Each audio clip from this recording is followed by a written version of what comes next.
Hi, everyone. Welcome and thanks for joining me. This is Heather Lloyd Martin of SuccessWorks. Today, we are going to take it old school, and I'm going to be talking about how to write your copy the AIDA way. And you might be wondering, well, what the heck is AIDA anyway?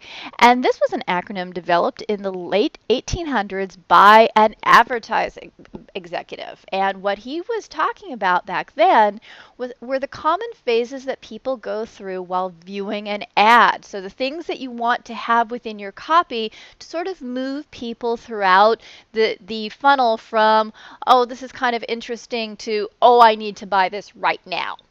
So, as I mentioned, this is an oldie but a goodie.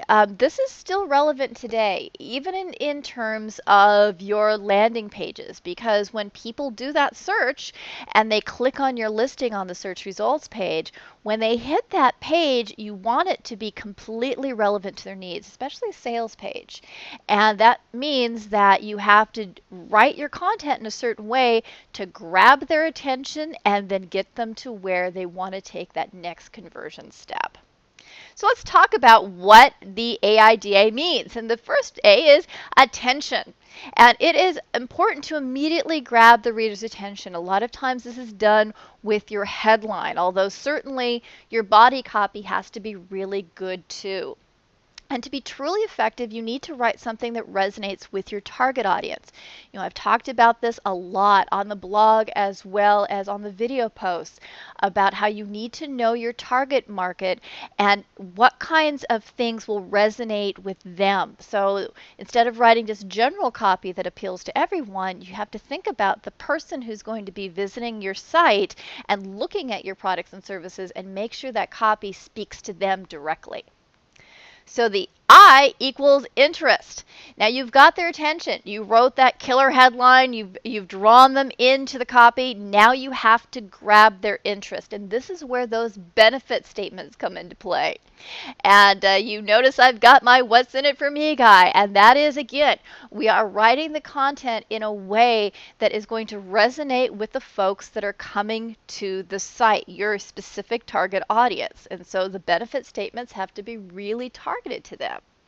So think about when you are developing your customer persona, and if you aren't sure of what that is, there's a video post about that, around who these people are, what's important to them, and then make sure that that is in the content.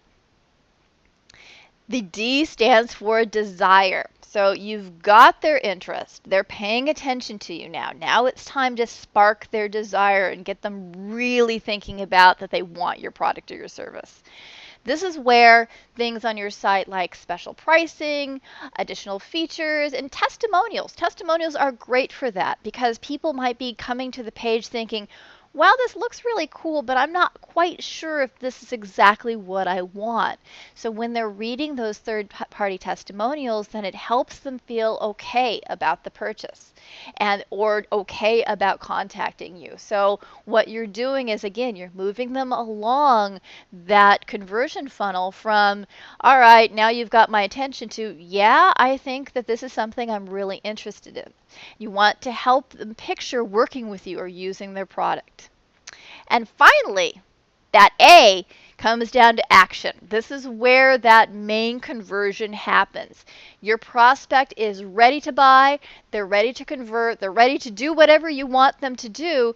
The key is to make it easy for them. And this is where a lot of sites fall down, is that they want people to buy, say, a product, but they make it really hard to figure out how to buy that product, or they want people to contact them, but then they bury that contact information. It's really hard for folks to take that next step. So make sure that it's really clear and really easy about what people need to do to take action. Some folks, if they're selling a product, have that add to cart. It's usually on the upper right-hand side. You can also consider adding a call to action to your content. What some folks do at this stage is they think, oh, well, if people are ready to buy, then let me throw a whole bunch of other things at them. So maybe they'll download my white paper, or maybe they'll upsell into another product. And so it ends up being a whole lot of stuff going on the page. So you don't want to clutter the page and make it confusing. You want it to be a very streamlined path so people can immediately take action, and that you've got them so excited about the product that they can take that action and buy from you now or contact you now. And that way they're happy and you're happy and you've reached that conversion goal. So thank you very much, everyone. If you are curious about how to write for Google, especially in light of the Penguin update, and of course there was Panda 2, you can learn more information about SEO copywriting on my site at SEOcopywriting.com. You can also sign up for my newsletter. I have weekly updates as well as daily ones, and I'll send you as a thank you my free How to Write for Google white paper. And of course, if you have any other questions, you're interested in services, or perhaps the training for your organization, please let me know.